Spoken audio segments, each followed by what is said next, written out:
बताए थे ना आपको चर एक्स ए से लेकर के मतलब क्या जेड तक में से। अब कहीं कहीं देखिए ऐसे गुणांक में लिखते अभी बताए थे। अचर का मतलब क्या संख्यात्मक मान होता है, बताए हैं ना 1 2 3। अच्छा माइनस में लिख सकते हैं कि नहीं जी, इसमें माइनस लिख सकते हैं कि नहीं? माइनस यही सब है। ये देखिए ये सब हो जाएगा चर राशि, ये क्या हो जाएगी अचर राशि।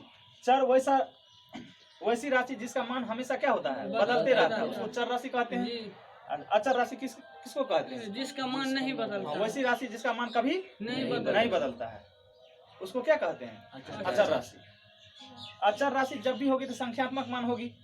अब देखिए कभी सुने हैं कि एक बदल गया है, जब तक इसमें ना जोड़ेंगे ना घटाएंगे ना गुना करेंगे ना भाग करेंगे एक का एक ही रहेगा, 2 का 2 ही रहेगा, 5 का 5 ही रहेगा।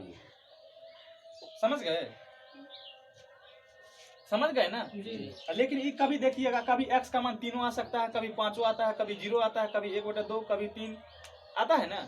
लेकिन फिक्स है कि 3 ही आएगा, फिक्स है कह सकते हैं कि x का मान 3 होगा, नहीं कह सकते हैं। इसलिए इसको कहते हैं चर, इस सबको क्या कहते हैं अचर। अब यहाँ बताए कितना चर है 2 चर है। एक चर का नाम है x, दूसरे चर का नाम क्या है y। अब देखिए 2x प्लस 4y बराबर क्या लिखे थे अभी 5। अब देखिए इसका घात कितना है एक है, इसका भी घात कितना है एक है ना। वही लिखे 2 चर वाले रैखिक समीकरण युग्म। अभी युग्म नहीं बता रहे हैं, युग्म मतलब होता है जोड़ा। अभी सिर्फ समीकरण कितना चर में है 2 चर में, घात कितना है एक। रैखिक का मतलब कि उसका घात कितना होना चाहिए 1 की 2 3 केवल और केवल क्या होना चाहिए दोनों चर का घात। इन्हें कि इसका कर दिए स्क्वायर, इसका कर दिए 1, तब नहीं होगा ये। इसका भी घात 1 होगा, इसका भी घात 1 होगा। ऐसा नहीं सभी इसका 3 है तो भी 2 चर वाले रैखिक समीकरण है। रैखिक समीकरण होने के लिए क्या चाहिए उसका पावर कितना होना चाहिए 1 होनी चाहिए। हाँ 1, दोनों का सेम होना चाहिए। अगर इसका कितना है 1 है तो इसका भी कितना होना चाहिए 1 होनी चाहिए। अगर मान लीजिए हम यहाँ पे लिख देंगे t प्लस हम z बराबर 36 लिख दिए। अब ये एक समीकरण है कि नहीं है, कितना चर में 2 चर। अच्छा रैखिक समीकरण है हाँ है। 2 चर वाले रैखिक समीकरण है। अब देखिए इसका भी पावर क्या है इसका भी पावर क्या है 1 है, तो 2 चर वाले रैखिक समीकरण है। समझ गए ना। इधर कुछ भी आप लगा सकते हैं, गुणांक में कुछ भी रह सकता है, गुणांक में कुछ भी हो सकता है। अभी नहीं है कुछ हो तो 1 है, हाँ नहीं कुछ है तो 1 है, यहाँ भी 1 है, यहाँ भी 1 है जी। कोई रियल ही नंबर होगा। समझ गए ना क्या होगा यहाँ पर इसके गुणांक में कोई रियल नंबर होगा। अब देखिए 2 चर वाले रैखिक समीकरण समझे। अब युग्म के बारे में बताते हैं। युग्म मतलब होता है जोड़ा। क्या होता है जोड़ा।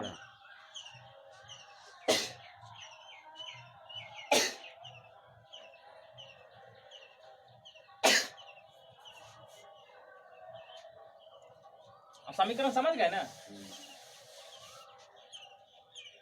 जैसे हम लिख दिए 2x प्लस 3y,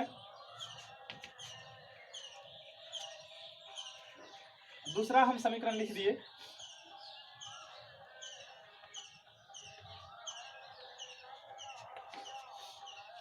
अच्छा ये समीकरण है कि नहीं है ना। ये भी एक समीकरण है, ये भी एक समीकरण है, दोनों एक नहीं लग रहा है। अब देखिए ये समीकरण अलग है, ये समीकरण अलग है। 2 चर में है कि नहीं जी। ये भी 2 चर में है x और y में, लेकिन दोनों का घात कितना है एक। इस समीकरण में भी क्या है इसका भी घात 1 है, इसका भी घात 1 है। इस समीकरण में भी इसका घात इसका भी 1। अच्छा दोनों जो समीकरण लिखे हैं दो लिखे हैं कि 1 दो लिखे हैं ना। अरे एगो समीकरण ये हुआ, एगो समीकरण ये हुआ, 2 हुआ ना। अब यही जो कह रहा है कि 2 चर वाले रैखिक समीकरण युग्म। युग्म का मतलब होता है जोड़ा। जब भी समीकरण आपको दिया रहेगा ना तो 2 में दिया रहेगा, 2 को दिया रहेगा इक्वेशन। अब ये जरूरी नहीं कि यही आएगा, जरूरी नहीं कि यही आएगा। हम जो बता रहे हैं अभी तो हम वैसे ही थ्योरी टाइप में बता रहे हैं, इसका कंसेप्ट बता रहे हैं कि इसमें क्या क्या हो सकता है इस चैप्टर में। समझ गए ना। अब देखिए इसमें 2 है ना, अरे 2 समीकरण दिया है ना। हाँ तो यही हो गया, 2 हो गया ना, 2 मिलकर के क्या हो गया, इसी को कहते हैं युग्म। जैसे देखिए जैसे अभी कह देंगे चप्पल लेने आप लोग जाते हैं जी, तो एगो चप्पल खरीदते हैं कि जोड़ा, जोड़ा। हाँ उसी को कहते हैं युग्म। कहते हैं ना एक जोड़ा, बोलते हैं कि नहीं? जी हाँ, तो अभी क्या है, तो वहाँ पे चप्पल का कहते हैं, तो चप्पल का एक जोड़ा हुआ ना जी। जी। अगर 2 जोड़ा कहेंगे तो कितना? 4 4 वो देगा, देगा कि नहीं देगा?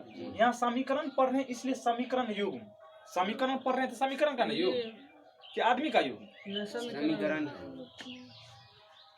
कि जानवर का युग्म है? समीकरण पढ़ रहे हैं समीकरण का युग्म। युग्म मतलब क्या? जोड़ा। जोड़ा में अगर मान लीजिए ये नहीं है, मान लीजिए ये नहीं है, तब ये युग्म कहलाएगा? इसको हम ढक दिए नहीं कहलाएगा। तब ये युग्म होगा? नहीं। नहीं होगा। युग्म मतलब जोड़ा। इसी को पेयर भी बोलते हैं, जी समझ गए ना? अब ये जो समीकरण दिया रहेगा ना, तो दोनों को समीकरण युग्म कहते हैं। अब 2 4 वाले रेखिक समीकरण युग्म है ये। 2 4 वाले रेखिक समीकरण युग्म। युग्म का मतलब क्या होता है? जोड़ा। जोड़ा। समझ गए ना?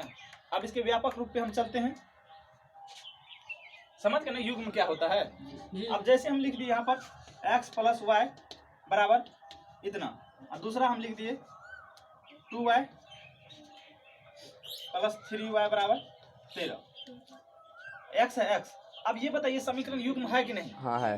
2 4 वाले रेखिक समीकरण युग्म है। युग्म मतलब कि दोनों मिलाकर के ये 2 4 वाले रेखिक समीकरण क्या है? रेखिक समीकरण युग्म है। समझ गए ना? 2 4 वाले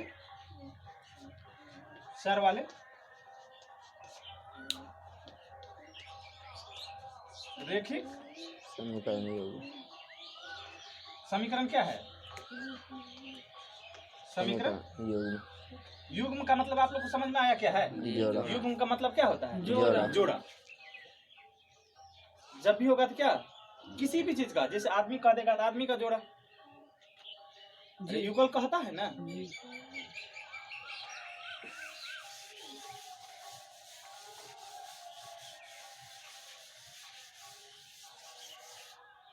अब देखिए 2 4 वाले रेखिक समीकरण का व्यापक रूप कैसे होता है? 2 4 वाले 2 4 रेखिक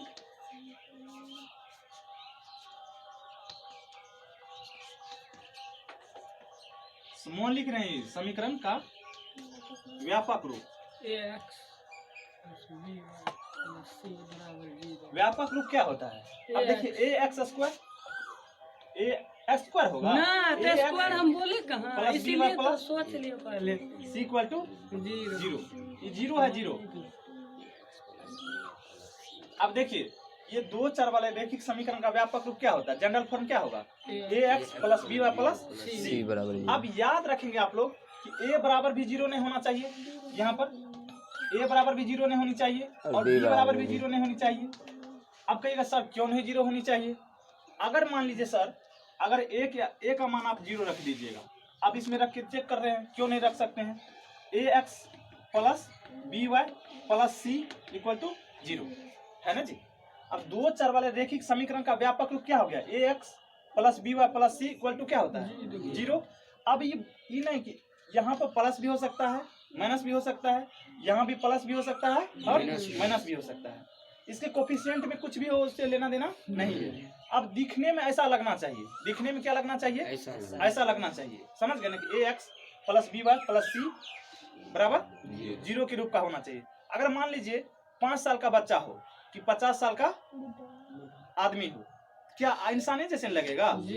हाँ, तो समीकरण कैसनो रहेगा, मतलब छोटा रहे कि बड़ा रहे, लेकिन इसके जैसा लगना चाहिए। जी समझ गए ना? समीकरण कितनो बड़ा रहे लेकिन इसके जैसा लगना चाहिए, तो क्या कहेंगे? 2 4 वाले रेखिक समीकरण है, अन्यथा नहीं है। होगा? नहीं होगा? अरे इतना तक समझ में आई कि नहीं? जी समझ गए ना आप लोग? जी 2 4 वाले रेखिक समीकरण का व्यापक रूप पूछेगा तो बता दीजिएगा आप लोग।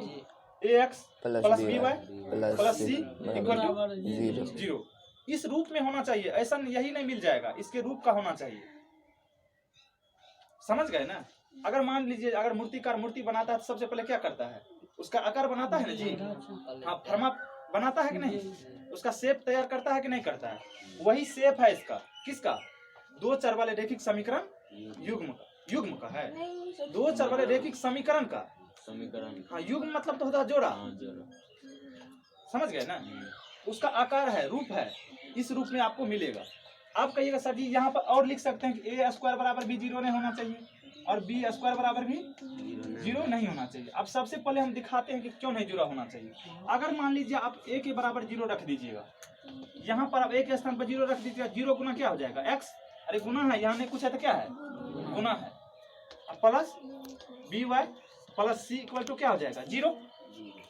अब सर जी बताइए, अगर किसी संख्या में अगर किसी के साथ हम 0 से गुना कर देंगे तो क्या होगा, 0 बन जाएगा, 0 बनेगा ना, 0 plus y by plus c बराबर क्या रहेगा 0। अब 0 का कोई अस्तित्व है, 0 जोड़ दीजिए घटा दीजिए कोई फर्क पड़ता है, तो क्या हो जाएगा by plus c equal to 0। अब ये बता दीजिए इसमें दो चर रहा कि दोनों चर खत्म हो गया, सिर्फ y ठो बचा है, y ठो सिर्फ बचा है। आप कहिएगा सर जी a तो b भी तो है, c भी तो है, ये रियल नंबर है, c यहाँ पर अचर पद है, c क्या है, अचर पद है, अचर पद। अचर पद कहने का मतलब कि कोई संख्यात्मक मान रहे होगा, क्या होगा ये, कोई संख्या, जैसे मान लीजिए 2 रहेगा, 5 रहेगा, -5 रहेगा, -7 कुछ भी हो सकता है, ये संख्यात्मक वैल्यू होगा, समझ गए ना, न्यूमेरिकल वैल्यू आएगा, कांस्टेंट टर्म, समझ गए हैं, समझे कि नहीं समझे। अब देखिए तो इस दो चर में रहा तो चर तो खत्म हो गया, इसलिए कह रहे थे कि a बराबर भी 0 नहीं ले सकते हैं। इसी प्रकार अगर मान लीजिए यहाँ पर b के स्थान पर अगर 0 रख दीजिएगा तो ये चर खत्म हो जाएगा, अरे ये टर्म खत्म हो जाएगा ना, तो फिर दो चर में रहा कि दो चर खत्म हो गया, एक ही चर में रहेगा। अगर मान लीजिए b के स्थान पर आप 0 रख दोगे, जैसे अभी देखिए यहाँ पर क्या हो गया x, ये वाला टर्म खत्म हो गया ना, ये वाला पद खत्म हो गया ना जी, खत्म हुआ कि नहीं हो गया, खत्म हो गया। तो इसी प्रकार से अगर मान लीजिए यहाँ b के स्थान पर आप 0 रख दीजिएगा, ये भी पद क्या हो जाएगा, खत्म हो जाएगा। तो दो चर रहेगा कि दो चर का अस्तित्व खत्म हो जाएगा, दो चर का अस्तित्व क्या हो जाएगा, खत्म हो जाएगा, समझ गए ना। इसलिए a बराबर भी आप 0 नहीं ले सकते हैं, b बराबर भी 0 नहीं ले सकते। अब सर जी कह दिए सर जी स्क्वायर बराबर भी आप कह रहे कि 0 नहीं लेना चाहिए, इसके स्क्वायर a स्क्वायर बराबर भी 0 नहीं, इसका मतलब क्या, इसके बराबर 0 नहीं ले सकते हैं। मान लीजिए इसका स्क्वायर करके भी क्या करेंगे, 0 नहीं ले सकते हैं, क्योंकि फिर भी 0 लेंगे तो क्या हो जाएगा, 0 हो जाएगा, ये क्या हो जाएगा, ये पद खत्म हो जाएगा, ये वाला पद क्या हो जाएगा, खत्म हो जाएगा, दो चर का अस्तित्व भी नहीं रहेगा। कह रहे हैं अपन पढ़ रहे हैं दो चर में, लेकिन यहाँ 0 ले लेंगे तो क्या हो जाएगा, एक चर बचेगा, जैसे अभी भी दिखाए ना आपको एक चर में बचा है। इसी प्रकार अगर मान लीजिए b के स्थान पर 0 रख दीजिएगा तो भी ये पद खत्म हो जाएगा, फिर एक चर में बचेगा। इसलिए लिखे यहाँ पर सर जी a बराबर भी 0 नहीं होना चाहिए, b बराबर भी 0 नहीं होना चाहिए, a स्क्वायर के बराबर भी 0 नहीं होना चाहिए, b स्क्वायर के बराबर भी 0 नहीं। मतलब कहने का मतलब क्या, इसका स्क्वायर करके भी 0 नहीं होना चाहिए। कुछ भी रखेंगे यहाँ पर तो 0 को छोड़ करके अदरवाइज सब कुछ रख सकते हैं, कोई रियल नंबर रख सकते हैं, लेकिन 0 को छोड़ के, समझ गए। आप समझ गए ना कि काहे ने हम ये ले सकते हैं। अगर पूछेगा आपको कि दो चर वाले रैखिक समीकरण का व्यापक रूप बताइए तो ax plus b plus c equal to